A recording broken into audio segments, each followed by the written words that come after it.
My name is Daryl. My name is Robert. And we've seen Weapons. Is your youth slipping by you? Do you find it hard to get up and go? Well, you need to con a family. Trick them into believing you're auntie. Convince them your health ain't great and you need assistance. Move into their home, and when their kids go to school, take the willpower of their parents. When they get home from school, you threaten them with cannibalism. If the parent's youth isn't good enough, no problem. Force that child to steal from all his classmates so you can magically kidnap them. Easy peasy. Double, toil and trouble, and Weapons, witches be tripping. And someone made Pedro Pascal disappear, thank Christ. It's tough to sell a movie called Weapons about children in schools, given how many school shootings occur in this country on an annual basis. But Zach Cregger of Whitest Kids You Know fame manages to capitalize creatively on that misdirect and deliver a solid, spooky time. Some compelling acting by the Silver Surfer and Thanos, some genuine terror in the makeup and costuming. You wanted a modern movie? You got it. We saw Weapons.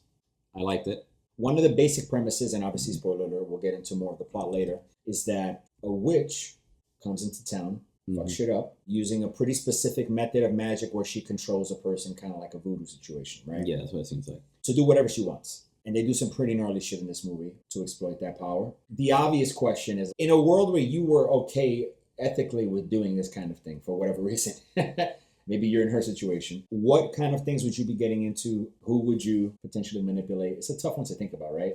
Yeah.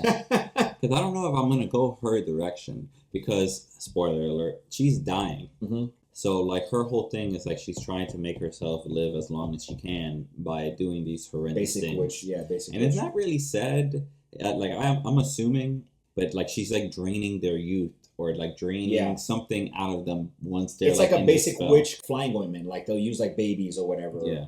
What is it, witch or hereditary? So another, I think witch, which we were just talking about. Oh, okay. Robert Eggers does a similar thing with you put a baby in a pot. You know, real simple. Yeah. They're still doing that in Hollywood right now, by the way. Sorry, go on. Putting babies in pots?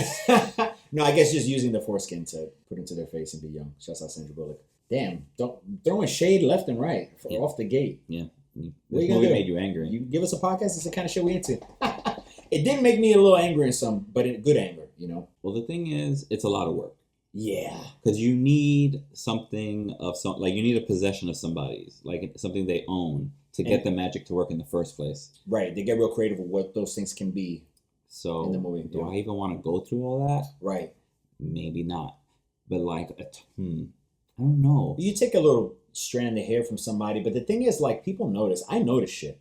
Yeah, you're not taking some shit off me and I don't notice. People. Yeah, that's the thing. You know what I mean? Like, you have to be covert. And I don't really care about being covert like that. Totally. That is a lot of being covert. It's like having mad tabs open. I always think about that when it comes to even lying. Right? You're just like you have to keep track of all of these network of lies. It's not worth it. She was a really good liar, Gladys. She's also very terrifying. Yeah, she's pretty scary. No, but I guess. My whole thing is I probably wouldn't do it. I just thought it was a fun question to ask because... I would like it to be like music. Instead of like finding like something of theirs and then like breaking a branch and physical like cutting your thing. Right. I would like strumming an instrument. It's like a music effect. Very nice. Something like that. Getting abstract with it. Yeah, it'd be cool. You break the guitar like Jimi Hendrix every time. Go ahead. I would love to have a budget that would allow us to just break guitars all the time. So expensive. Because that's really fun. Probably. I wouldn't know. I wouldn't, Just get splinters. Yeah, I'm too pussy to break my own guitars for sure. But I don't know, because you think about, like, all right, fame, like, money. Right. She's going for youth. Like, she's, like, longevity. I want to live. Versus more of a survival thing, which I think is a good idea because you're like, that's the only potentially justifiable thing I can think of. Yeah, when you're thinking about, like, I need to survive. It's just straight survival, yeah. And it's just an instinct. And you happen to be a witch. You know what I mean? She was like a parasite too, just like in That's the exactly home, right. just like feeding. It made me think of your intro. Made me think of the movie Parasite too. Just it's not the same thing at all, but it's the same concept of someone leeching off. Yeah. And in this case, very literally leeching off people's like life force and their energy, shit like that. I would do silly shit for sure. I would just be doing pranks on people. Yeah. I would go through all the trouble. You cut yourself, you bleed on the little... But the thing is, you never see any variant of this type of magic. It's always just like controlling. They become a puppet. Yeah. It's absolutely, yeah. It's and like it's always for like... necromancer, but like for alive people. Right. Yeah, I can't imagine this witch lady had a good enough of a sense of humor to be like, oh, I'll have them do like a dance hello, song. my baby. That's probably the first thing I'm doing is having them do exactly that song. You're gonna have frogs. If you could control frogs and make them do weird things. Now we're talking. Less personal. You know what I mean? Yeah. Get an animal who otherwise maybe wouldn't be trainable. Mm-hmm. Now I'm sitting with a bear in the crib. There we go. Mike Tyson. We out here. Like all those crazy Instagram people on like the Russian people or Arabs who have like just bobcats running around the living room. I pray for them. Yeah, I really hate that. The marketing for this movie was fantastic. The poster and the actual film has the almost T-pose running. I don't know what type of running it is. T-pose, you said? Yeah. You know what kind of running it is? I can't believe you're wearing that shirt, Rob. Do you remember their runs? That was like one of the funniest things about them is they ran so weird. But I was thinking this run is super close to the Naruto run. And totally. It would have been very funny if they just hit them with just like full horizontal to the ground with the arms out. Absolutely, yeah. That would have been so silly. Damn near about to take flight. What's our favorite runs? What are your favorite runs? Yeah. I needed to hear it phrased that way because that shit is very funny. There's a lot of runs. I've gotten the runs a lot of times, by the way. I just put that out there. So not that. Favorite runs. That's my least favorite run is the runs. Run DMC is above that. Just above that for you? It might be the polar opposite on the spectrum for me. Yeah. Maybe we could add things. I've had good runs though. You know, you ever have a good diarrhea where you're like, that was life-changing, cathartic, necessary. Lost some weight. Totally hilarious. You step on the scale immediately after you take a like shit. 2 pounds. That was a lot of Mexican food. Yeah. I'm thinking about what the else. Flash, does that count? The Flash. He's called Run. True. Is there any Flash, any superhero just called Run? Because they really should have just won. No, and there's a lot of people in that universe, in that extended Flash universe, but nobody's called that. Yeah. Run's a good name. But there's a reason we don't write comics. What's your favorite weapon? My favorite weapon. Instinctively, I don't know why the mace came into my head. Whoa. I don't know why. Like, that was the first thing I thought about. A mace would be like really nice to totally, just end somebody with. And you're thinking like classic stick, chain, and then spiked ball at the end, right? No, that's something else. A mace, I think that's called like a flail or... You do play a lot of games that would actually give you this. That's why I wanted to ask you this question. You should know about all types of axes and maces. A mace, I don't think it has... Lances. It has that like swinging part. I think there maybe is one of those. Maybe that's... But it's like just, Yeah, I'm looking at some pretty unimpressive pictures of maces, to be honest with you. I like a flail. They're nice. A flail mace is what you're thinking about. To be completely honest with you, bro, this is probably a really good weapon, though, because what are we talking about? You swing that heavy-ass shit at somebody, they got spikes all over it. Now, on it, they sell you those maces for the working out. I've always wanted to do that. I would have less of this shoulder collarbone thing I have if I had that. That rotating. I always think about Action Bronson. Yeah. Just videos of him doing that before a show. Like, that is pounds. annoying, but also cool. If I'm being completely honest with you, it is. Now you get your heart rate. Functionally speaking, it sounds like a good workout. But the flail might be might be another up contender. There, yeah. Because you made me just think of that. I'm like, yes, a throwable fucking mace. I like swords. You know, I think a fucking classic samurai sword to me is like there's a romantic thing about just how cool. Phallic. How cool a samurai sword is compared to like other swords too. You know, like a medieval sword, like other weapons in general. The elegance of a samurai sword and the code it comes with. The samurai lore is like, that shit is ill, bro. You know what's crazy? They don't even do it with that usually. They'll have a side joint, a dagger, also masterful craftsman. And just for killing them. This is the kill myself knife. Yeah, they have like a self-destruct button. Literally. That's kind of cool. The Japanese got us. Boy, do they. Alrighty then. Well, speaking of self-destruct. Excuse me. I want to play a little game of 5-finger fillet. And by the way, I don't even know if that's the name of Red Dead Redemption, that's what it's called. You go into that was my favorite part of Red Dead Redemption. Yeah. You just go into a bar and play that shit. I started doing it in real life. So I'm actually quite good at this. I do think I'm talking a big game and I'm probably going to destroy my tendons. No, don't do it. But I'm not going to go that crazy. Also, just as a note for yourself, this is not a straight thing, obviously. So you're going to want to consider that when you're coming down. Just as a note to self. You gotta treat it like a fork. Yeah, I'm going to extend this out. You like the Japanese? Yeah. And I guess we'll see who could go the longest. Oh, I found a fuck up. I think you want to get a little bit. Oh, that's the wrong way to hold it. See, I'm not sure how I'm gonna do this without completely fucking my shit up. But I think I just want to increase the speed. Crazy. It's getting harder and harder. I'm also moving my fingers as I do it. Okay. I don't like it. That's all I got. That was not too bad though, right? Kind of hypnotic. You get real trance that you can fuck your shit out, bro. Yeah, practice. You gotta get outside that dome too. Oh, over here? Mm-hmm. There's so much. Use the canvas. Use the canvas. Get comfortable. I'm holding this fork like a child. Just Dara being like, we need to stop tapping on the table for the podcast, and then introducing this game into it. Oh yeah, this is bad. I stopped myself already. No, you're good. Damn, I should have told you. There is no fork. Ball-headed Sinead O'Connor, baby lady. I should have said the reason we did that is because at some point in the movie, there's some heavy fork in the stabbing face. Fork play. Speaking of fork, that was our first half there, my friends. Go fork yourself. We'll see you in a couple of seconds. I got a quick question before we start any of this movie talk, because we have a lot of shit to get into with this movie. There was a lot of gems to unpack. Who do you think made this magic trick up? Because this movie is about magic, sort of. So I'm curious about who do you think made this up, and how the fuck does that occur to a person? What is going on with that? The internet wasn't around. Truly, boredom set. Yo. Might have just killed it right there. You're right. They already were doing, I guess, something dexterous or things with their hands. Mm-hmm. Go ahead, boy. And they just were like, shit. It might be some caveman shit you're saying too. It might be early days. Or maybe a con man. Oh, what if he was using it for like that? Man. Facts. Like where he oh my god, I need to go to the hospital. And then he just pickpocket them. Oh, true. Real sleight of hand. Yeah, like trying, like, yeah. You got a third hand that comes through, goes in your pocket. Like, it's so old. Like, it is really old, that trick, like. How you feel about it? This movie, I went into this movie not knowing anything about it, besides that it was like a horror, and that it was from the guy from The Whitest Kids You Know.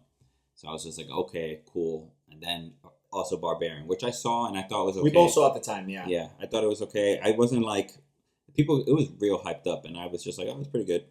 But this movie I liked so much more than that. I liked the intro with the little girl, and the outro with the little girl, where it was just like a kind of one condensed story. It was a good device. Yeah, I liked the split of the story where it went through different characters' perspective. Yeah, I even like it more now that I know that each character was supposed to like represent the director's like feelings about like losing somebody in real life.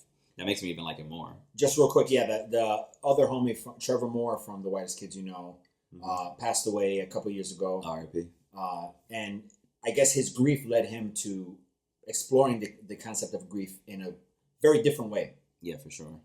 So those characters, yeah. Yeah, so I liked like the way that it was split, because that device of like having a story split up into sections by it was just like chapters or by like characters like he did. Funky timeline. Yeah, it's a hit or miss. Because if like the punchline at the end or the stories aren't crossing in a way that makes sense, like Love Actually, then it just like it falls on his face, and you're like, I don't care about any of these characters. Yep. And that it did not happen to me in Weapons. I enjoyed everybody's story.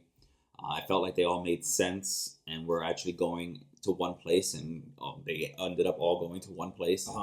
I agree about the. I was telling you this too, that the device to split it up between the perspective of the different characters helped me remember the movie more, because we watched it separately, very recently, so it's still fresh in our minds. But it's easy to remember too, because it's segmented in a way where you just have to remember this person's point of view and what happened for them, and the story unfolds in that way. What's going on unfolds in that way. The mystery about what happens with these missing kids, that's the basic plot point here. Every child goes missing from a particular class in an elementary school except for one child. The town is obviously in a big uproar. You lose what that mystery is actually as the story goes out. You're not even thinking necessarily about where the kids are, because you're exploring what's going on with the adults Yeah. and that day or those days, and how their journeys bring them together. I thought like I was like halfway, maybe a little later, and I was like, oh, there. You forget for a moment, like I want to know where the hell those kids are. Yeah. Yeah, no, I thought that was a good device too. I wanted to agree with you on that. I like. Oh, so the movie starts with a George Harrison song, which is one of my favorites, "Beware Darkness." That had me immediately. The kids just running. It's the moment where they're running. Yeah, the they're all the leaving opening the credit houses. joint. Yeah, I thought that was dope. I just wanted to shout that out. Yeah, there was a lot of good shots, and the running visual is insane. Mm-hmm. It was really good. It's visually striking. What's his name? Benedict Wong. Yep. His sequence in particular was very disturbing. Yeah. Because just the prosthetic, whatever they were doing with his eyes. They out of nowhere, Julia Garner and Josh Brolin's characters are having a conversation in a gas station, and they see Benedict Wong running over, and the camera just introduces us to whatever the hell's going on with Benedict Wong before we know what. Yeah. But he's fucked up. Yeah. His face is all red and Hard bloody. His eyes are like bulging to the point that they're gonna fall the fuck out. Yeah. And he's like bleeding from the mouth, and he's just running with his arms. In a way, you know what, bro? Like, would you run? I guess would you run that way if you were being controlled by? No, wouldn't you just run the way you run? I feel like What is that about, actually? Now that I'm thinking about it, maybe because you think about like voodoo when it comes to this movie, so maybe like the like, visual like of being controlled, like being like a puppet, like because it really did That's remind okay, me. fair. It reminded me of T-pose, which is in like video games or like mocap. Right. They tell everybody to do T-pose to like end or begin a sequence. right. So Body is T. so I was just like, all right, because it's just halfway. Yeah, the John McCain. You can't. So it made raise me your think arms of high just than like controlling a model. Yeah, okay, that makes sense. That actually makes the most sense. I wanted to you just to connect to segue to the Benedict Wong.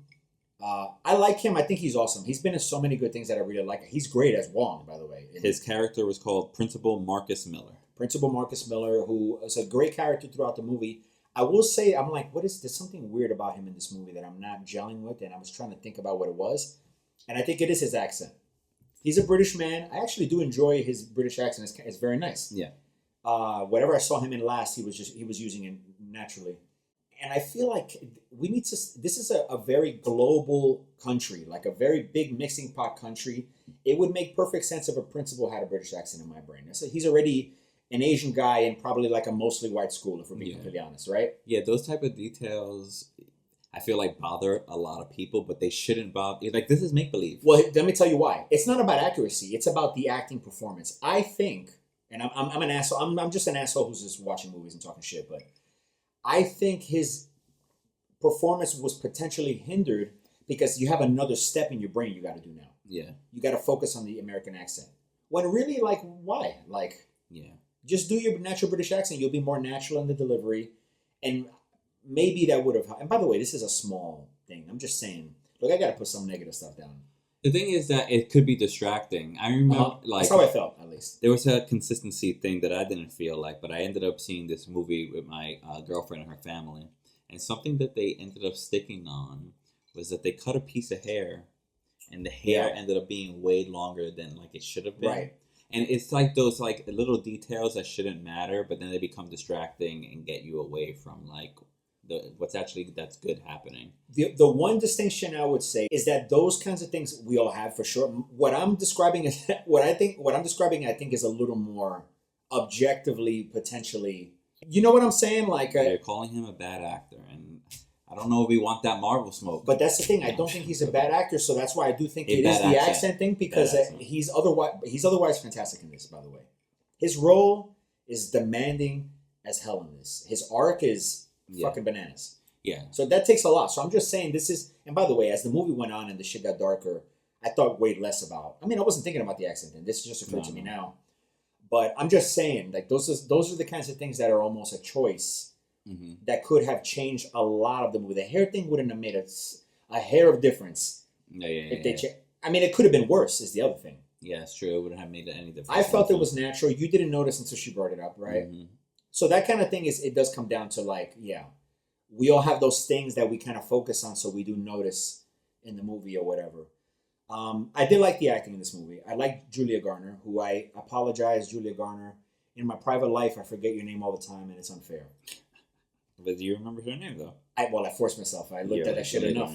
She was Justine in this movie. She was the teacher who was being abused by the parents because all the kids in her classroom disappeared. And it's like, you think about being a parent and you're like, well, of course I'm going to give the teacher shit. Like, there's something going on here. But at the same time, you're like, there's an investigation going on. Yeah. What are you going to do? And shouts out to Wong. His character was like on her side. Yeah. He was being real. He was like, listen, you got to understand. Yeah. He was being real with her. And to be completely honest with you, I was not in love with their character. Which I think is a plus for the movie, that she was like, had her misgivings. She was like extra and very pushy about being involved in the investigation for the kid, or sort of like being in the one surviving kid's life and like trying to help out. But in ways that you see that like there's stereotypes of like a Karen type of woman being, you know, or something like that. I'm dancing around the terminology here, but you know what the fuck I'm talking about. I see you. And it's admirable because you're a teacher and you're empathetic and you're compassionate, but she's like getting in the way, like, and being messy. Yeah. No, who was getting in the way was Josh Brolin. He was getting in the way. My dude had maps. He bothered Justin Long. Why nobody questioned him? Maybe he went like that. Yeah. And the kids disappeared. Yes. I wonder, it's interesting because, like, he's the only parent who's actually, like, focused, I feel like, in the whole community on, like, I need to get this done. Well, he's on some shit and, like, some real macho alpha shit where he's like, I'm gonna do this shit. The cops are not doing a good enough job. He shows up at the precinct, like, however often, probably every day or some shit, to harass the cops about their progress regarding this thing. But the acting was good because it's demanding a lot. Josh Brolin has to be a really pissed off, not very likable. Yeah. But still, you have to empathize with him. Yeah. And you see him get like a kind of like a whole arc. He kind of develops as a character throughout. Absolutely. He devolves or like comes apart. Yeah. And Julia Garner becomes more redeemable towards the end by merit of being the lead actress. And, you know, she has to go through a bunch of shit. She has to peel the homie's face off with a potato peeler. Yeah, the one that, like, her ex. Oh, that sucks. Yeah. So we mentioned Justine, we mentioned Archer. We haven't mentioned Paul, who's the cop, the one who gets peeled. Yeah. He's the actor who we were just like, where do we know this guy from? He's one of those actors when you're just like, you've done a lot of work. Alden, I'm not going to try. Reich. I'm going to go with Aaron Reich. Aaron Reich. Yeah. German. Otherwise known as Han Solo in that Solo Star Wars movie. It should have been called a Solo Star Wars movie. It's like a solo movie. You know what I mean? They tried. They really tried. Yeah. They tried his best. And he was pretty good in this. He was great because the character, each of these actors get their turn to explore a really dynamic arc in just their little short sequences. And how they appear where they like end up crossing. Exactly. Yeah. Like it adds to her with in the bar. Yep. That's a cool scene. Him punching the drug addict in the face. I wanted to talk about that. He finds this junkie. It's funny. He just sees him in the distance doing something weird. He's trying to break into a building. Right, but like from a distance where for a cop, you're just like, I can't see exactly what you're doing, but I think I want to chase you. And that's exactly what goes on. He just chases him. The guy's on foot running, and the homie Alden is driving his cop car. He finally finds him, and he's like searching his pockets, and he's like, if something pokes, I thought the line was hilarious. If something pokes me, I'm not going to be very happy, I think. He says something like that. And he wasn't happy. That's so funny, and I'm like, oh, that is interesting. To think that a cop would warn a person, like, hey, you better not have a fucking dirty needle in your pocket. Yeah. And then it did happen. Mm-hmm. He got poked. He was mad so quickly that I was mad so quickly, too. That's what I wanted to consider. Like, I think I could see myself being that pissed off. It was so funny, because you don't want to be about police brutality. At all. That's the thing. But you understand why he gave his whole life into the punch. Yeah, he rocked him. He rocked him so hard. He was not even in a position. We were just watching Power Slap. He was in like a Power Slap position. Yeah, dude. He was behind him. He was behind him. And he had enough power generated in a close hook. Yo, he ended his life. Also, he's a heroin addict too. So you're working with a lot of less. Oh yeah, just all bones. Yeah, he could have pushed him. He could have just slightly nudged him. No, but he rocked this shit. Later on in the movie, he also gets stabbed with a shit ton of needles in the face. Where you're just like, if you're worried about him having AIDS or some other contractable disease, you're like, well, he got everything. Yeah. He asked the homie.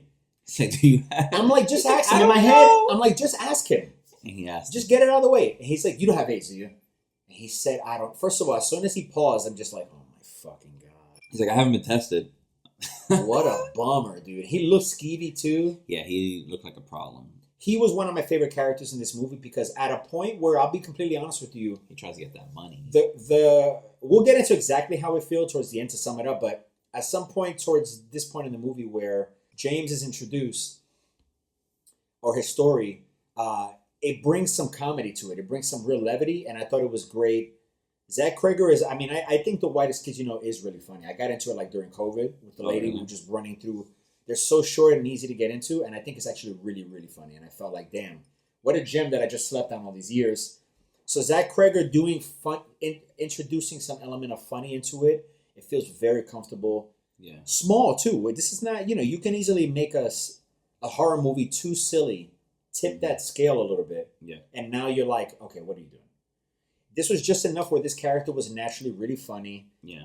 And all the other arcs were way serious, like you were saying. Very much so. We needed some lightness here, and he gave that to us. Him Absolutely. just being a huge junkie, just trying to get money, trying to Bottom steal of the and then pawn that like iPad. Absolutely, yeah. He's on the phone, by the way, thinking about some other shit. He's asking for money from his mom, I think.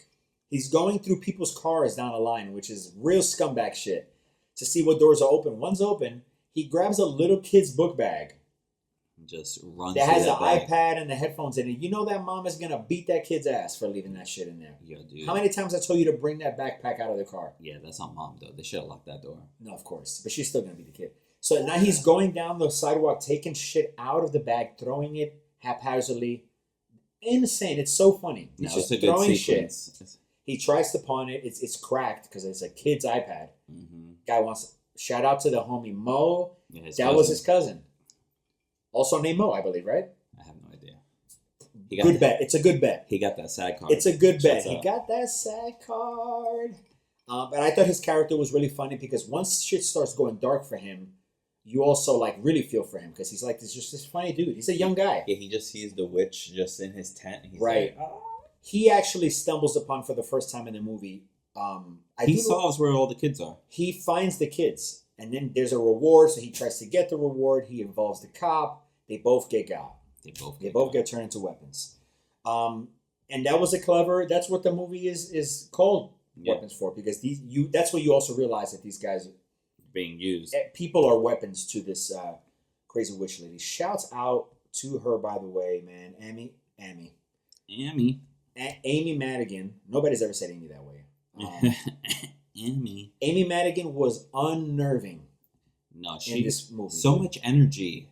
She was just like a hag, and then all of a sudden just put a horrible wig up. Yeah, horrible. I think she just felt the energy, man, because she looked bugged out. So I imagine she's looking at herself in the trailer like, let's fucking go. Yeah, she just fits into it immediately. Go. Yeah, you get more crickety. Yeah. She had a couple looks too. She got a couple looks off. The cancer look was the one. The cancer look with the little turban with the earrings. I'm like, go ahead, looking like Lord Voldemort. I was just like, yo, you fucked those parents up with them forks. Yo, when she had like the salt down and they were just like ready to go once you pass the line. That's another plot thing that I think Zach Cregger was really clever to do, is have the kid, the child in this movie, the one survivor from that class who's being preyed upon by his own aunt. By the way, we don't even know if this is not his aunt. Yeah, just some lady, right? She calmed the family. Calmed the family. Is being. I mean, you just think about being a kid. Like you feel immediately the pathos of that. Like you feel sad that he has to deal with every day. He's just locked into his room. It's one thing to see. He has to feed his parents with horrible Campbell's soup. He loves soup. This guy loves soup. That's why he loves this movie. He loves soup. He had to feed all his classmates, including the bully. Just had to feed him. The witch aunt convinces him. Punch him in the dick every time. LOL. Yeah, I fucking hate this guy. His aunt, crazy witch lady, tells him you have to feed not only your parents, who I am keeping as vegetables here on this table. These guys are sitting there. The sciatica is going crazy on these dudes. Just drooling. What? That stabbing the face scene. She convinces him to do this child, by having the parents stab themselves in the face with forks. Threatens to have them eat each other. Just really painting a picture. Horrible. And you're like, it's one thing to have adults in horror movies deal with this, or teenagers, because they're always very stupid. Mm-hmm. But a child, you're immediately like, he's innocent, Stop it. That's horrible. He should never see... Even an adult should not see somebody stabbing their face with a fork. Insanity. No reaction. So he has to feed them soup. He has to feed the kids soup. This kid doesn't know. Poor kid's struggling with the can opener. Yeah, dude. Unreal. And I actually wrote that as a note. Come on. You're really sustaining all these people with just some soup? Can he carry enough soup in one shopping trip? Nah. Nobody's watching this little kid buy all this soup in a bag and being like, we gotta see what's going on with homie, bro. Yeah, that is the thing. Where that's kind of like the con of the movie. Where it's like, why aren't the cops doing enough? They establish that the house is creepy because it is. That they after the thing happens, they board their windows up, or rather they wrap a newspaper, they cover their windows so there's no light and nobody could look in. And at first you're like, well, that's a decent conceit because people are coming in to spy on them because they wonder why this one child didn't disappear. That, you know, they're like suspects essentially, right? For good reason. But you do wonder, like, I will say, at least to their defense, Julia Garner's character does press the cop so rude after making him get drunk and have sex with him. Now she want to press him about the case. Yeah, she wants to know. She needs some info. But it's a good point, though. It's like, okay, well, what is going on with that? You know, it is a sensitive thing. I think the best thing about this movie is they got a good hook with that concept of where did those kids go? Why? You know, and instead of going into that right at the offset, you're dealing with the humans dealing with that. Yeah. Which is very smart. Yeah, it's very good. So that was cool. And like I said, the connecting of all of it, because it wasn't too much. Right. It wasn't like all of a sudden all the Goonies are met up with each other. Shouts out to Goonies. Like Josh Brolin, my bad. James Gunn? No, James Brolin is his dad, who's also an actor. James Gunn is funny too, though. No, but the fact that I like the way that they connected, because it wasn't like overboard where he had all the characters meet. It was like 2 of them, 3 of them met. Then they because it could have been overwhelming otherwise. Yeah, most people bit. Yeah, most of them died, and I was just like, I didn't expect the boyfriend to die, to be honest. Yeah, the narrator's like, all the adults are fucked. The parents that poor kid saved. Yeah, brain dead. He beat the odds. Another con. I'm sorry to be this guy, but like there's at some point his parents are like trying to kill him because he's trying to prevent the lady from doing her magical trick, so he's locked in the bathroom. And now they're busting down the door. Yeah. These are 2 fully grown adults. They do that shit. Here's Johnny. Rip in the face. Totally. 2 grown adult people who are much bigger than him could easily take that door down. Fuck his world up. But they don't. They got good bolts. Fair enough. Right. Good bolts. They got them suburb bolts. Yo, dude. Got good bolts. Oh, maybe, at least for myself, the last thing I want to just really quick talk about is... Yeah. Pedro Pascal was almost Josh Brolin's character in this movie. Mm-hmm. And that thought was so distracting. Even during the movie, I had to very immediately be like, don't think about that. Yeah. Don't think about that. Thank God I didn't know. I had no idea. I didn't even know Josh Brolin was in it. When he came on the screen, I was just like, Josh Brolin's in this? But you can't be mad because he did a great job and he's a reliable actor. Yeah. Yeah, I was hyped. I was like, oh shit, I didn't know he was in this. But I'm experiencing a Pedro Pascal fatigue right now, man. Yeah, dude. I don't know if you are. Well, you just saw Eddington. I haven't seen that many Pedro stuff, but he is, and you also saw Gladiator 2, I think? I haven't, but no, I've been dragging my feet on Fantastic Four, and I think that's almost part of it, man. Yeah. I think I got to the root of it. Yes, Pedro Pascal. It's not his fault. He's a good actor, dude. In one sense, it's not his fault because he's a good actor. I like him for a reason. Mm-hmm. He's in a lot of shit that I like, but... And also, how can you blame a guy for working when it's what you want to do and you're people are hiring astronomical amounts of money to do it? Mm-hmm. But on the other, you're just like, I don't want to keep seeing this guy's face. I feel that with Emma Stone sometimes.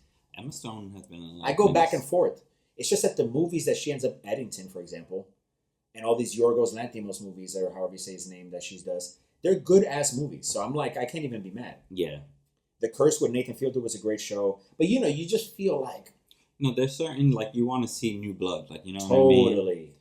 I don't know. I think that's it for me. Shouts to Zach Cregger. Barbarian was good. I think I liked him maybe more than he did. I think I liked Barbarian more than this movie, to be completely honest with you, too. Just as a simple thing, this Weapons movie has been a big hype. There's been a lot of hype about it.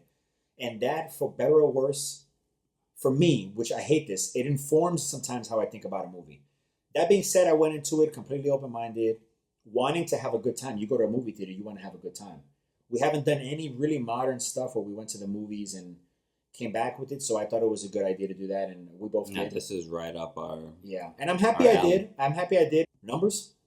Straight numbers? We're talking numbers. Final, Jerry's final thoughts. Jerry Springer, shouts out to the homie. I'm feeling like I'm going to give it a 3.5 out of 5. Out of 5, okay. That's strong. That's how I feel about the movie. Mm-hmm. I almost went with 4, but to be honest, I feel like I don't want to rate it that high, even though I really did enjoy it. I enjoy that. I enjoy how the piece that you left that review with just there. You put it all on the table. I had to. He about to sleep like he never slept before. He released something there. I don't know what happened. I'm giving the movie a 7.3 out of 10. Okay. 7.3 bullets in a, I don't know, whatever the fuck, dude. Bullets? There was a cool big dream sequence where Josh Brolin just sees a big ass AK-47 over his house. I was just like, this is such a... that only in a dream. Yeah, that was a weird part. I was just like, But I like it because you're like, well, no, dreams literally don't make sense. They'd be so stupid sometimes. You know? I'm giving it 7.3 glowing machine guns above a house because it felt... I think we're getting at a place where horror movies, dude, where like it's become the easiest movie to make because you run the least risk of getting canceled and dealing with all this bullshit. Oh, interesting. I think, and I'm not thinking about myself as a consumer. I'm thinking about the way a creative person thinks now. Unfortunately, in Hollywood, is like, how can we safely make a movie that explores a lot of emotions and vibes, but doesn't, rub people the wrong. Horror has been, I'm going to be completely honest with you, very saturated in the last couple of years. In a way where when one comes out, I'm way more skeptical than you are about it. Yeah. I won't even watch it, to be completely honest with you. I just feel like horror movies never got like the credit that they deserved until That's this what's happening right now. Yeah, so just like the superhero fatigue, I feel that a little bit with the horror movies. Shouts out to Josh Brolin. He's a part of 2 fatigues, I guess, for me. But the other thing is, but with horror, I just don't watch them. And I feel okay with, in my opinion, we're saying there's a renaissance now, but when you really think about it, I mean, we were just talking to somebody yesterday who put us on to horror movies that we've never heard of. Yeah. So this movie, the reason 7.3 to me is actually high. To me, I think that's a 7's good to me. Because to me, I think about the reliability of like back in the day. You just pick a random horror movie and enjoy it in that way. Or for you, like randomly, I'm gonna watch this movie in the movie theaters. Yeah. That's awesome, and it's good to have a reliable horror movie that you can count on to enjoy and whatever. That being said, I definitely felt a little tired-ish towards the end there. I think, and to be honest with you, if they didn't do the narrative technique of splitting the story up, it's a very bare bones, simple, an episode of a show type premise. It's short, condensed. Yeah. It's the whole premise is short and condensed. Totally. I feel like it's like one story. So he did a smart job of unlayering the onion throughout the movie in very clever ways. So I also went into the movie knowing literally nothing about it, and I felt like that made me like it more. That's the move. We're gonna talk about trailers at some point, but I hate trailers more and more with every breath I take. They gave away too much. And I was telling him I can't believe trailers ever were a thing ever, in my opinion. Like, it's crazy to me. Yeah. But whatever. I love horror, but it's easy to make a horror movie that pisses me off. You know why? I was thinking about that during this movie, because people were annoying me in the movie theater. And that could only really happen in a horror movie because there were so many long sequences of complete silence where to appreciate that scene, you need silence too, because then you're there with the character and you're just as scared as she is or he is. If for a moment you're taken out of it, you're just watching a person walk down a hallway. You know what I mean? And you're like, fuck, dude. The suspense, you need to be like in that realm. It's easy to gloss over and be silly about school shootings because they happen so often, but they're not funny, and it's really fucked up that it's even a thing. This movie thankfully has nothing to do with that, but the title... Josh Brolin did, though. He thought it. He was like, might as well have shot my kids. Yeah, absolutely. That's probably why he had that weird dream. So, end gun violence, they're very stupid. We had a couple knives we were going to fuck around with here, but maybe it's for the better because they were very sharp. Yeah. We don't want any shot accidents. And the coffee in my cup is very strong today, so I don't want to cut off a finger or peel part of my cheek off, you know what I mean? So I think we're going to call it on that one. Watch Weapons. Watch us. Thanks for the feedback. Take care of your kids.